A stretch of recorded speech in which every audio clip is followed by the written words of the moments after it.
영양에 대해서 얼마나 관심이 있으신지 모르겠지만 직업을 살려서 원장님과 얘기 끝에서 이제 운동이랑 영양에 대해서 설명을 드리려고 자리를 마련했고요. 임상 영양사라는 직업 자체가 조금 생소하실 수도 있는데 영양사라는 직업에서 이제 환자들의 대상으로 병원에서 강의를 한다든지 아니면 영양 상담이라든지 식단 관리 뭐 아니면 영양직중 지원 업무 같은 이런 수행을 하려면 국가고시를 봐서 자격증을 취득해야 돼서 그런 업종을 하고 있습니다. 그래서 지금은 건국대학교 병원에서 근무를 하고 있습니다. 이제 가볍게 좀 제가 준비한 거는 체중 관리랑 영양소랑 뭐 섭취 방법 그리고 좀 Q&A 같은 거 준비를 했는데 기본적으로 조금 영양에 대해서 궁금하신 거나 평소에 식단 관리를 하고 계신가요? 하시나요? 아예 안 하시는 거예요? 그러면 그냥 잘 먹고 운동 열심히 하자 이렇게 포인트를 잡고 하고 계신가요? 아까 열심히 다들 운동을 하시길래 조금 궁금해가지고 이렇게 왜냐면 너무 다들 체형이랑 이렇게 관리하시는 것 같아서 조금 부담이 돼가지고 어떻게 하고 계신지 조금 궁금했어요.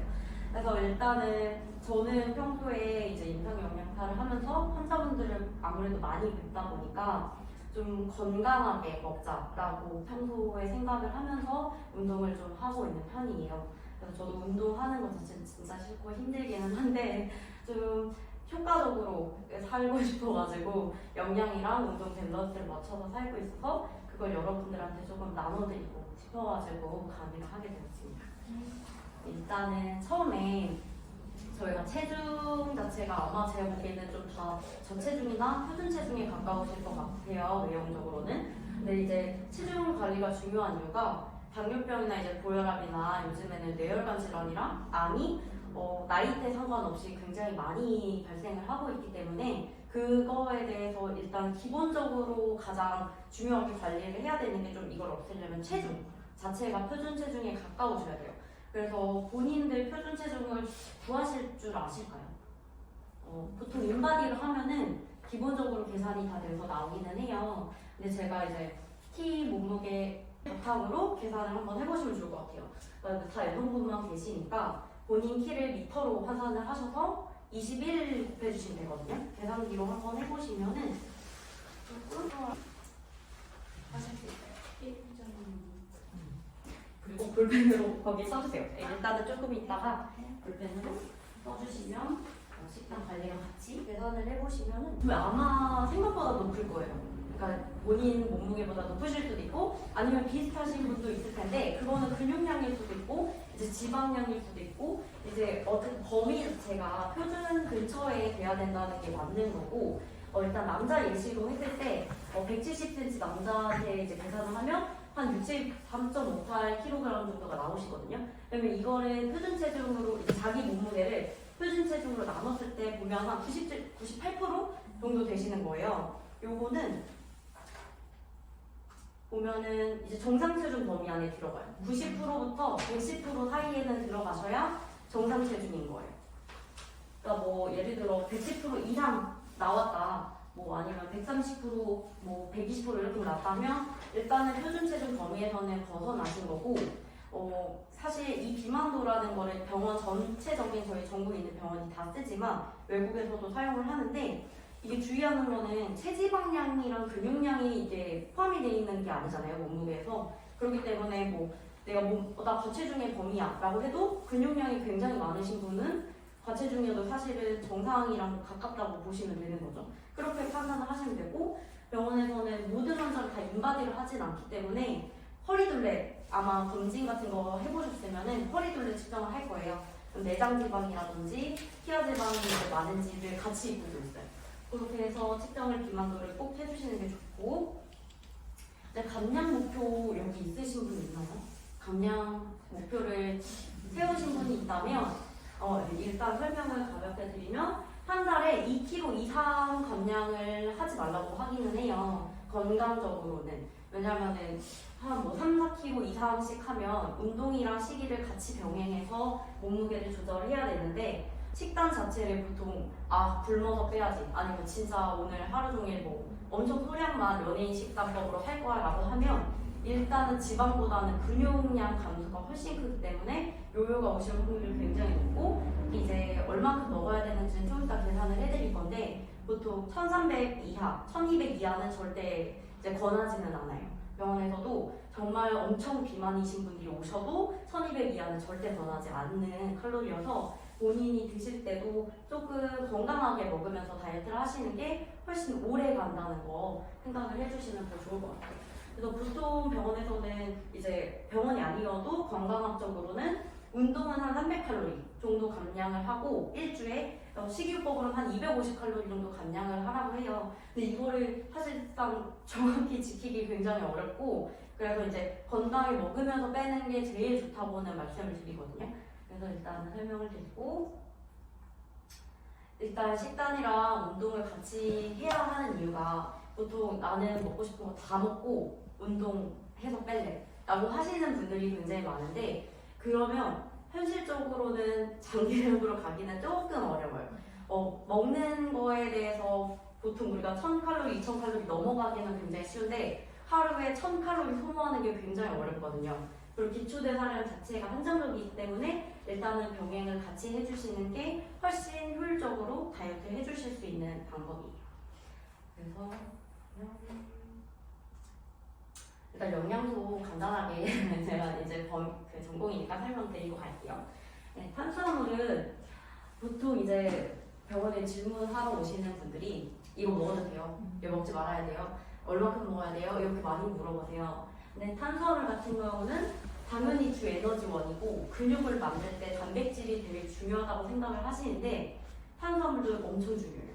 그래서 같이 먹었을 때 근육량 증가하는 게 훨씬 효과적으로 연구도 많거든요. 그래서 탄수화물 같이 섭취해 주셔야 되고 많이 먹지만 말아야 된다는 거지 꼭 필수적으로 드셔줘야 되는 거고 그리고 단백질도 일단은 구성 물질이니까 우리가 빠지지 않는 게 되게 중요하잖아요. 저렇게 힘들게 1시간 동안 운동하셨는데 좀 이따가 단백질 안 먹어주시면 당연히 근육량이 빠질 거 아니에요. 그래서 꼭 먹어줘야 되는 필수 영양소고 지방도 사실은 지방은 꼭 챙겨 먹어야 된다까지의 영양소는 아니에요. 왜냐면 기름이나 이런 조리하실 때 다 들어가기 때문에 꼭 드셔야 되는 영양소는 아니기 때문에 그렇게 챙겨주실 필요는 없는 영양소고 비타민, 무기질은 이거는 과일이나 채소를 조금 안 드시는 분들은 좀 챙겨 드시는 게 훨씬 좋아요. 그러니까 다이어트를 하실 때도 저는 적게 먹는데 왜 이렇게 살이 안 빠질까요? 하시는 분들 되게 많거든요. 그러면 탄단지는 되게 잘 챙겨 드시는데 생각보다 채소나 과일을 안 드시는 분들이 있어요. 그러면은 몸에서 대사를 할 때는 무기질이랑 비타민도 굉장히 필요하거든요. 그러니까 이 지방을 분해하는 데 있어서 무기질이랑 비타민도 필요한데 안 드셔서 충분히 없다 보니까 소모를 못 하는 거예요. 그래서 예를 들어서 내가 탄단지 채소까지 챙겨 먹기 힘들다. 자취를 하는데 다 구비할 수 없다. 라고 하시면 영양제라도 드시는 게 되게 중요한 거죠. 다이어트 하시는 분들한테는. 그래서 일단은 탄수화물 범위가 있는데 밥, 빵, 떡 이런 거는 보통 다 아시거든요. 근데 과일도 많이 드시면은 다이어트에는 어쨌든 좋지가 않는 거. 탄수화물이 들어가기 때문에 적당량 드셔야 되고 또 단당류에 포함되기 때문에 일단은 설탕만 안 좋은 게 아니라 과일도 단당류가 많아서 하루에 드시는 양이 조금 제한하셔서 드시는 게 좋아요. 그리고 단백질도 보통 치즈가 아무래도 지방 함량이 굉장히 높다 보니까 이거 단백질 아니고 지방 아니냐라고 하시는 분들이 굉장히 많으신데 단백질도 고중저 지방의 단백질이 있어요. 그래서 소세지라든지 치즈라든지 삼겹살 이런 거는 다 고지방 단백질 식품인 거고 저지방인 건 닭가슴살 보통 드시는 그런 다이어트 식품들이 저지방에 속하기 때문에 단백질이라고 해서 이제 치즈 먹었을 때 그냥 지방이다라고 생각을 굳이 하실 필요는 없고 물론 다이어트 하면 조금 조절은 하셔야겠지만 좀 식사 드실 때 단백질 먹은 걸로 계산을 조금 넣어 주셔도 되는 식품인 거죠. 그래서 지방에는 기름 종류나 아니면 버터나 마요네즈 이런 거 다 들어가고요. 비타민 무기질도 보시면 될 것 같아요.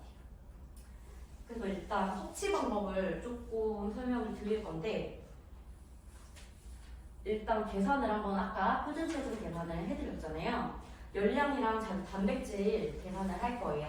근데 이거는 보통 기본 25에서 30을 잡았지만 저기 관장님처럼 뭐 대회 나가신다든지 아니면 농부여서 하루 종일 농사일 하시는 분들은 이 양을 먹으면 당연히 안 되잖아요. 그분들은 35 이상 계산을 해주시는 게 맞고 저희 일상생활에서 그냥 회사 생활 하시고 하시는 분들은 25에서 30 정도로 환산을 해서 드시면 되거든요.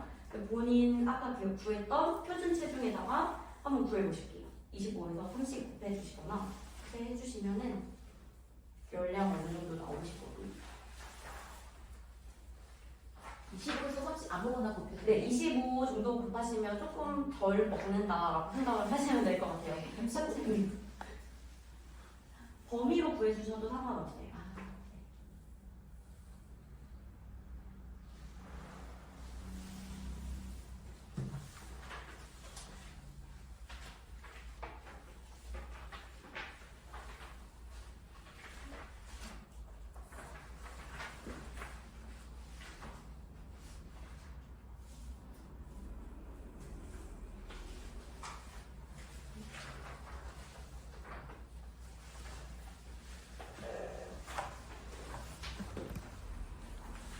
구해보셨나요? 됐나요? 그러면은 일단 열량은 보통 제가 이거는 대충 계산 안 해놨는데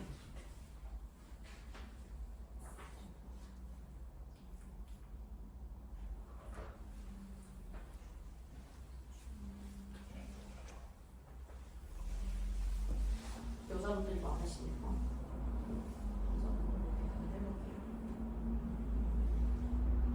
한 1600칼로리? 아 160cm 기준으로 했을 때 한 1600칼로리 정도 나오거든요. 그렇게 보시면 될 것 같고 단백질은 이거는 이제 사실 운동하시는 분들한테 엄청 중요한 포인트인 것 같아요. 그러니까 표준 체중이 자기 몸무게 기준 이제 한 1, 그냥 자기 몸무게 정도 먹으면 된다고 생각하시면 돼요. 자기 몸무게가 표준 체중 범위에 들어가면.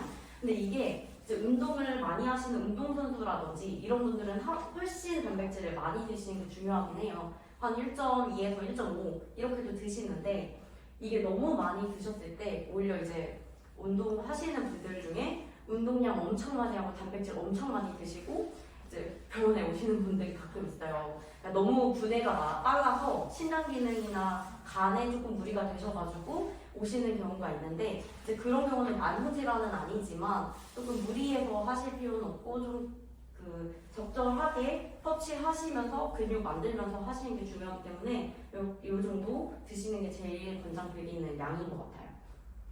그러면 일단 예를 들어서 한 50kg 기준으로 봤을 때는 50g 정도 드셔야 되잖아요. 그럼 단백질 50g이 어느 정도 되는지도 아셔야 될 것 같아요.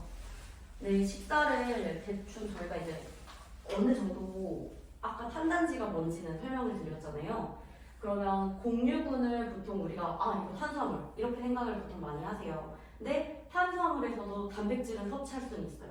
2g 정도 많지 않을 뿐이지. 그러니까 탄수화물을 섭취를 하되 단백질도 들어가 있다는 걸 조금 고려를 하시고 계산을 어느 정도는 해주셔야 돼요. 예를 들어서 밥을 나는 세 끼 잘 챙겨 먹는 사람이에요. 그러면 한 공기씩 아침, 점심, 저녁을 만약 먹는다고 치면 한 끼에 6g은 섭취를 해요. 그러면 6, 3, 18이니까 한 18g은 밥에서만 얻는 단백질이 있는 거죠. 그럼 내가 단백질 보충제도 먹고 단백질 중요하다 했으니까 닭가슴살도 계속 먹고 계란도 먹고 이러면 훨씬 단백질 함량을 많이 먹을 수도 있는 거예요. 뭐 하루 이틀 그렇게 먹어서 문제가 안 될 수 있지만 계속 꾸준히 먹다 보면 좀 신장에 무리가 갈 수는 있어요. 그래서 자기가 어느 정도 적절하게 먹는지는 알고 드셔야 근육도 잘 성장하고 또 건강하게 섭취할 수 있으니까 알고 드시는 게 좋고 아까 말씀드린 대로 그 어육류분에서도 저, 중, 고 이렇게 나눠져요. 이건 지방 함량의 표시이기 때문에 사실 저지방인 어육육은 먹나 고지방인 어육육은 먹나 똑같아요. 단백질 먹을 수 있는 양은 8g 정도로 똑같은데 예를 들어 비엔나 소세지 먹었으면 지방 함량이 훨씬 높기 때문에 칼로리가 100칼로리 이렇게 되는 거죠. 한 손바닥으로 반 정도 양인데 100칼로리 섭취하는 거고 얘도 똑같이 손바닥으로 반 정도인데 50칼로리 섭취하는 거니까 거의 2배 차이가 나는 거예요. 그래서 뭐 다이어트가 중요하지 않고 체중 관리가 상관없다 하시는 분은 좀 더 맛있게 먹더라도 단백질 섭취하겠다 하시면 뭐 비엔나 소세지랑 이런 것도 좀 드셔도 상관은 없는 거죠. 그래서 이제 골고루 뭐 솔직히 한 개만 먹으면서 다이어트 할 수는 없잖아요. 골고루 다 섭취를 하시되 좀 비율을 이게 칼로리가 좀 더 높구나는 인식하시면서 드시는 게 훨씬 더 체중 관리에 도움이 되고 채소랑 지방분도 여기는 이제 단백질 섭취가 도움이 되는 건 아니고 같이 드실 때 좀 칼로리를 참고하시면 좋을 것 같아서 보여드리려고 가져왔습니다. 그래서 일단 칼로리 보여드리고 아까 1600칼로리 정도 제가 여자 160cm면 먹을 수 있다고 말씀을 드렸는데 이게 사실 환자분들한테도 교육하면서 굉장히 이해하기가 어렵기는 해요. 한번 일회성으로는. 근데 일단 대충 계산을 약간 해드리자면 1600칼로리를 드실 때 공육은 8단위 정도를 먹을 수 있다는 게 아까 공육은 한 단위가 밥 100g 정도예요. 그러니까 결국에는 하루에 밥 한 3공기 먹는 게 적절한 한국인의 식사 습관인 거고 사실 그렇게 못 먹겠다. 만약에 외식을 하실 수도 있는 거고 하면 밥 대신 빵, 뭐 아니면 쌀국수 이런 식으로 교환을 할 수 있다는 뜻인데 요거는 조금 어려울 것 같아서 약간 스킵하고 Q&A 있는 쪽으로 더 이야기를 많이 해볼게요. 제가 이 강의를 하면서 오늘의 좀 목적은 식사 드실 때 약간 의식을 하면서 먹는 게 더 중요한 것 같아요. 저도 운동을 하기 전까지는 PT를 하기 전까지는 요가랑 다른 운동은 했었는데 단백질을 꼭 어떻게 챙겨 먹어야겠다 이런 생각을 그렇게 많이 하지는 않았던 것 같아요. 그러니까 10년 넘게 영양이라는 공부를 하면서 건강하게 먹어야지라는 생각은 했는데 운동이 너무 힘들다 보니까 어떻게 해야 효율적으로 먹는지를 조금 생각하게 되더라고요. 그래서 저도 같이 운동을 하는 친구들이 있으면 오늘 같이 오셨으니까 좀 어떻게 먹었는지 서로 공유한다든지 보충제도 어떤 거 먹는지를 공유하고 좀 이런 편이거든요. 그래서 저는 아침에는 보통 가볍게 식사를 먹는 편인데 예를 들어서 시리얼 하나 먹을 거면 달걀 같은 걸 하나 더 챙겨 먹는다든지 운동하시기 전에 바나나 하나 정도, 식빵 한쪽 정도 먹는 게 좀 더 근성장에 효과가 있다. 이런 거를 좀 더 실천하려고 하는 편이에요. 그래서 다들 좀 마르시거나 표준 체중을 유지하시는 분이니까 좀 더 건강하게 근성장 하려면 그 식사를 조금 더 챙겨 드시는 거를 좀 추천드리고 싶어요. 그래서 의식을 하면서 먹는 게 좋고 외식을 하실 때도 좀 단백질 있는 찬이거나 채소찬 좀 더 있는 쪽으로 사실 매번 다 똑같이 먹을 수는 없는데 샤브샤브를 먹는다 하면 좀 더 단백질 챙겨서 먹거나 이런 정도로 조금 해주시면 좋을 것 같고 제가 Q&A를 관장님이 뽑아준 대로 조금 정리를 해봤는데 궁금하신 게 있으면 좀 더 물어봐 주시면 좋을 것 같아요. 이거를 별로 안 궁금해 하실 것 같은데 탄수화물 먹으면 무조건 살찌는지 이거는 아닌 거 아까도 설명을 드렸지만 무조건 살찌진 않아요. 근데 이제 식사 퍼센트가 그런 경우가 있어요. 저도 떡볶이 진짜 좋아하는데 저도 탄수화물 위주의 식습관을 하고 있었던 거예요. 아침에 점심에 떡볶이를 먹었는데 저녁에 라면을 먹었어. 이러면 완전 하루 종일 탄수화물만 먹는 식단 거잖아요. 이런 식사 패턴을 한 번씩 바꾸려고 노력을 하고 있어요. 외식을 아예 안 한다. 이거는 쉽지 않은, 약간 현대인에서는 쉽지 않기 때문에 환자분들한테는 좀 단호하게 말해야 되지만 지금 저희는 다 운동인이고 좀 건강한 식습관을 하고자 만난 거니까 조금 식사의 패턴, 탄단지 조성이라도 바꾸려고 조금 노력을 해주시는 게 훨씬 좋은 것 같아요. 그리고 범위가 일단은 쉽지 않겠지만 하루 식사 구성에서 탄수화물이 한 70%, 단백질이 한 15%에서 20%, 지방이 한 10%, 15% 이 정도 돼야 되거든요. 그러니까 이게 되게 어려운 건데 고르실 때 돈가스를 먹으러 갔어요. 그럼 돈가스 양이 엄청 크잖아요. 그러면 샐러드라도 추가로 시켜서 샐러드 범위를 더 늘린다든지 이런 식으로 조금 더 건강한 식습관 하려고 노력을 해주시는 게 좋을 것 같아요. 그리고 어떤 탄수화물 위주로 먹을까요? 이것도 물어보시긴 했거든요. 이거는 사실은 복합당 위주로 먹으라고 할 건데 복합당은 뭐냐면 뭐 단순당인 거에 반대가 복합당이에요. 뭐 과당 아니면은 유당, 뭐 여자분들이 많이 드시는 게 보통 과일이나 우유나 아니면 젤리, 뭐 사탕, 과자 이런 거에 들어가는 게 다 단순당. 그러면 빵이나 떡, 밥 이런 종류가 복합당이거든요.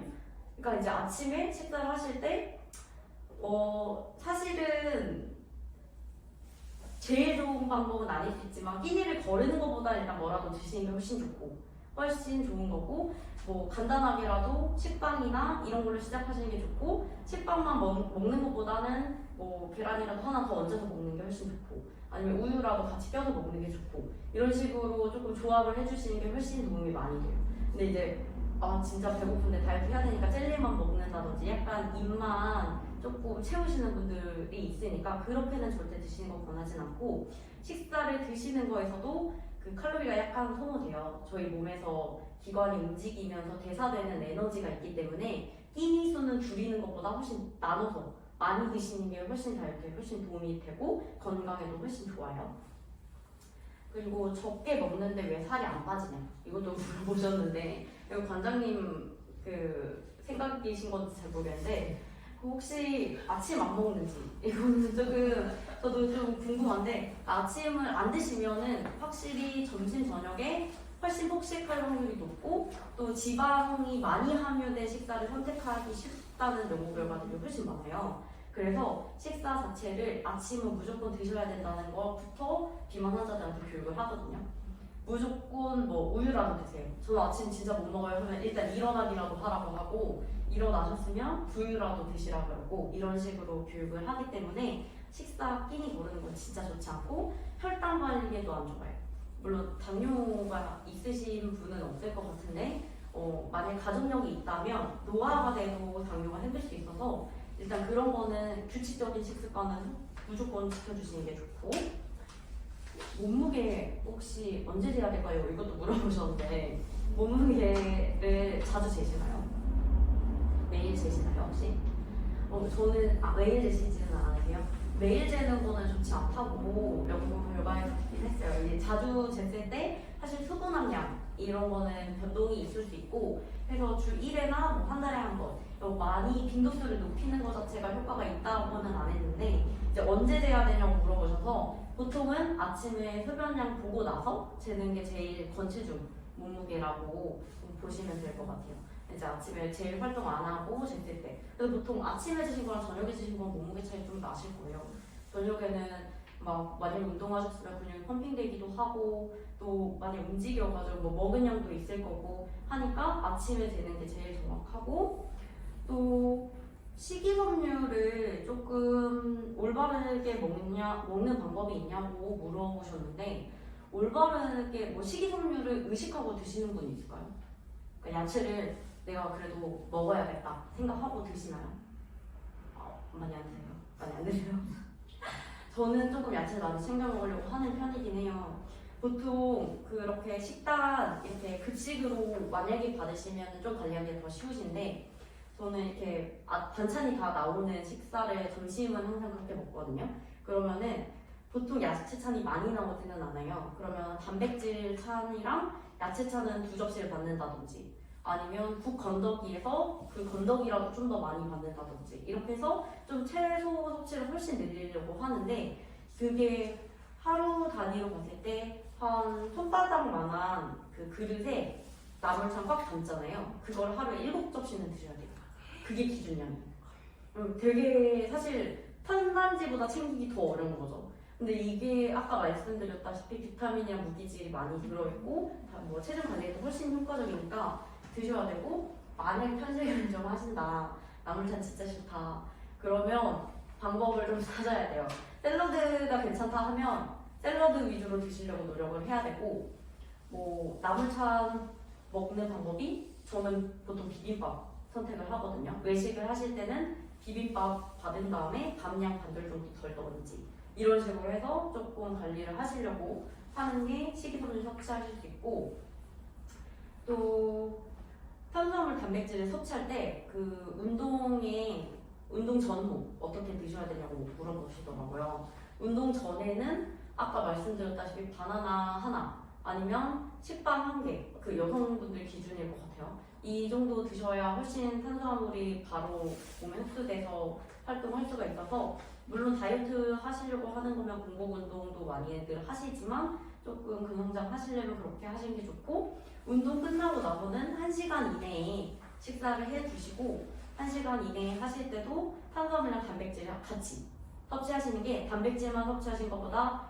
근성장 훨씬 잘 된다는 연구 결과 찾아가지고 보고 왔거든요. 그래서 같이 드시는 게 훨씬 좋고 비율은 한 1대1이나 2대1, 단백질 2대1 이 정도로 드시면 될 것 같아요. 그리고 이거 영양사가 추천한 식단식 꼭 필요한 영양제 물어보시더라고요. 영양제 드시는 분 있으세요? 비타민. 어떤 거 드세요? 영양제.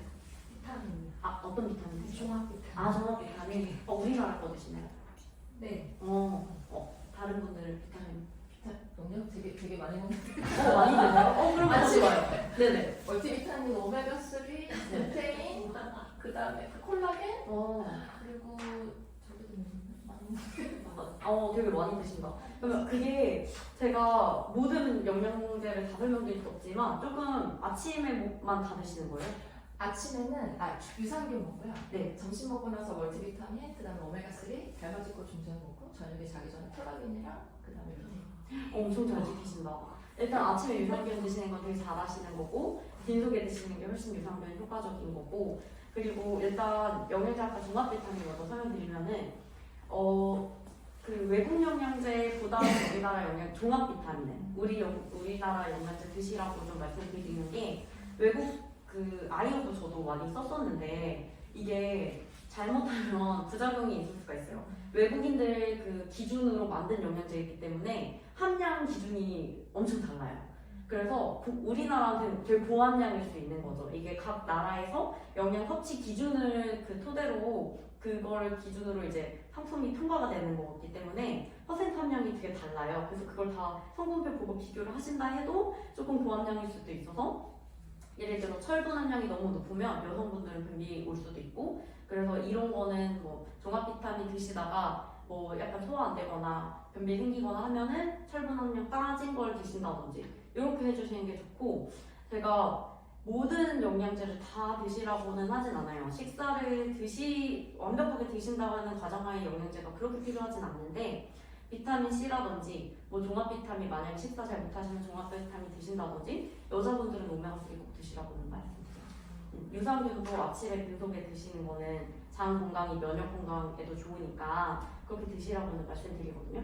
근데 이제 제가 루테인이나 뭐 콜라겐 이것까지는 뭐 다 챙기라고는 말씀 못 드리니까 필수적으로 드셔야 될 거는 그렇게 해주시면 좋을 것 같고 그리고 단백질 혹시 뭐 닭가슴살 사서 드신 다음에 그 관리하시는 분들 있나요? 혹시 그렇게 된 식단은 안 하시는 거죠? 다들? 그러면은 이거는 조금 설명을 제가 이거 제품을 찾아봤는데 닭가슴살이 되게 고단백 막 이런 제품들이 되게 많더라고요.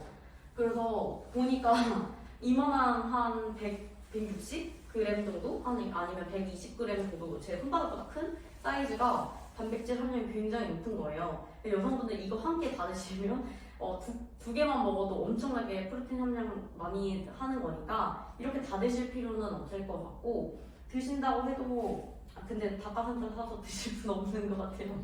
드실 분 있으신가요? 먹긴 먹는데 네. 잘 챙겨 먹지 않아서 네. 드시면은 너무 고단백인 거를 찾아서 드실 필요는 없을 것 같고 그냥 적당하게 크기 조금 작은 거 드셔도 만약 세 끼 다 드시는 건 아니니까 그렇게 드시면 될 것 같고 혹시 단백질 음료 드시는 분 있을까요? 저는 먹어요. 저도 먹거든요. 근데 이렇게 가공식품 많이 먹어도 돼요? 네, 가공식품 아니요 이거 가공식품이라고 보기에는 저희 현대사회에 사는데 다 먹어야죠. 다 먹고 살아야죠. 저도 먹는데. 몸이 나쁜 게 쌀 것 같아요. 뭐 방부제 이런 거 그러려면은 거의 부인들과 혼자 살아서 먹지 않은 한 가공식품 다 들어가니까 이제 그것까지는 챙길 수 없고 물론 집에서 도시락 싸갖고 다니면서 혹시 드시는 거면 혹시 그걸 훨씬 추천드리는데 그러면 장기간으로 관리를 못 하시더라고요. 그렇게는 할 수가 없으니까 단백질 음료 같은 경우도 제가 좀 성공표 여기 찾아왔는데, 제가 이거 오른쪽 때 제가 마시는 제품이거든요. 저단백 제품이고 이게 셀렉스 거기 제품이에요. 근데 이거 보시면은 똑같이 칼로리가 똑같은데 용량이 조금 달라요.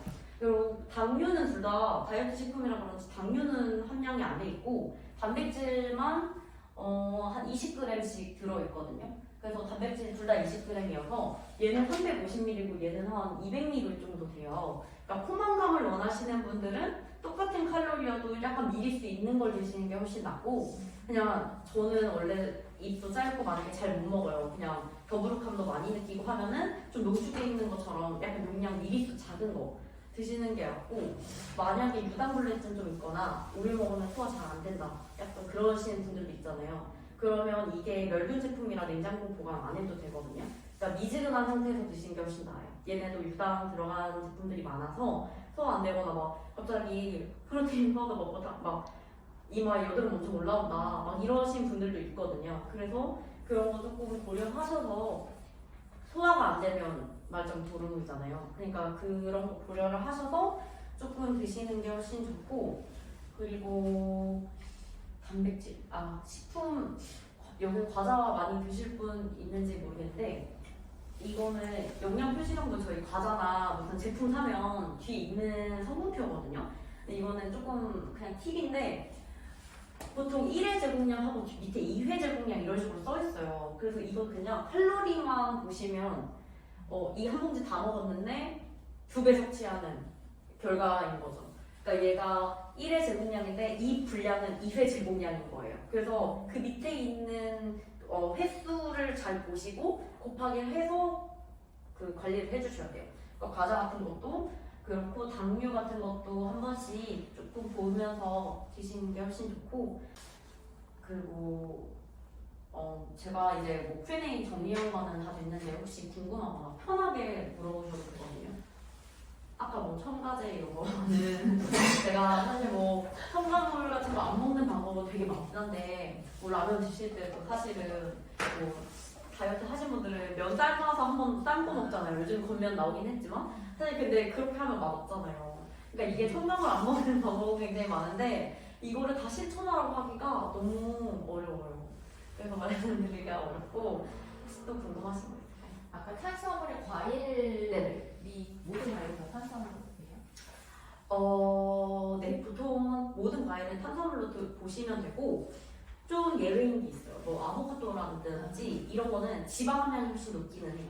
그래서 좀 과일 섭취했을 때 보통 과일은 한 단위에 뭐 50칼로리밖에 안 되는데 아보카도 같은 거는 그 범위에 들어가면 안 될 것 같고, 그게 당 함유량은 달라요. 과일도 똑같이 과일 범위에 들어가 있는데 당뇨 환자들한테 토마토 먹으라고 되게 추천 많이 해요. 토마토가 다이어트 식품인 이유가 똑같이 50칼로리 안에서 범위가 되게 넓어요. 많이 먹을 수 있어요.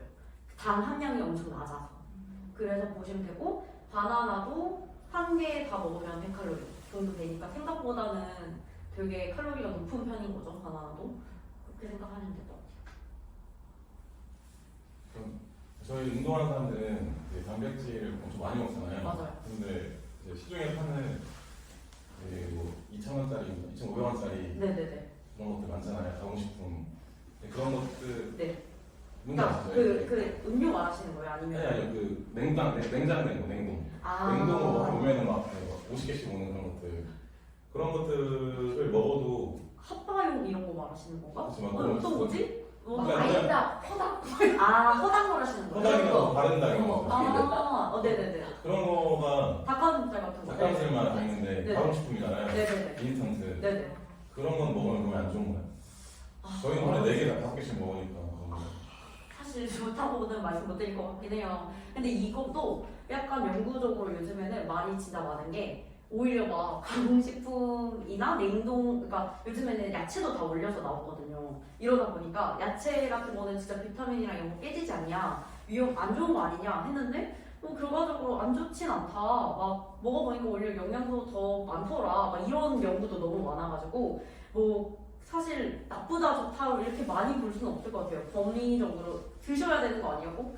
그게 누가 말하기는 지금 완전 편의점에 파는 막 그런 완전 그 좀 막, 프레시 음식이라고 어떻게 아. 너무 이게 약간 저는 이게 그거가 인스턴트 막 아령처럼 그런 느낌이에요. 인스턴트까지는 아니고 사실 닭가슴살도 종류별로 다른 게 간이 진짜 하나도 안 돼 있는 거를 드시는 분도 있고 요즘 맛 때문에 막 훈제되어서 나오거나 막 이런 게 있잖아요. 사실 훈제되어 있는 건 진짜 안 좋은 건 맞아요. 발암물질이나 이런 게 있기 때문에 막 햄 같은 것도 먹지 말라고 하는 이유가 발암물질인 건데 이렇게 명확하게 안 좋은 거는 안 좋다고 말씀을 드리거든요.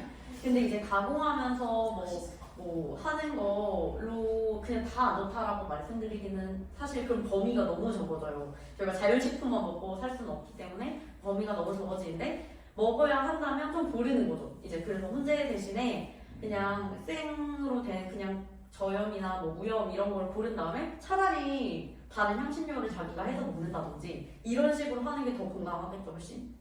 그렇게 생각하시면 될 것 같아요. 아 진짜 너무 맛있어.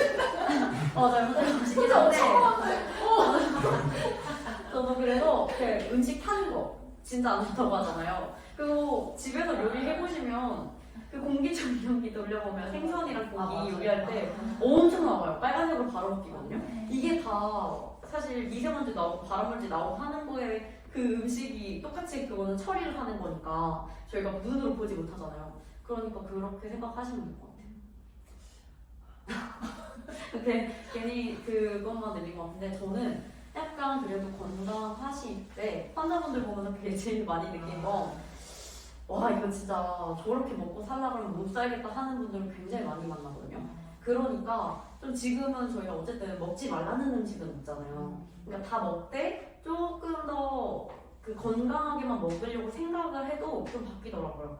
그래서 제가 아까 종이 그린 것도 사실은 막 인원도 많지 않다 해서 평소에 드신 거 써보시면은 제가 어느 정도 열량이나 이런 거 계산해드리려고 그랬는데 이게 써보는 것만으로도 조금 자기가 뭘 잘못했는지가 눈으로 보이대요.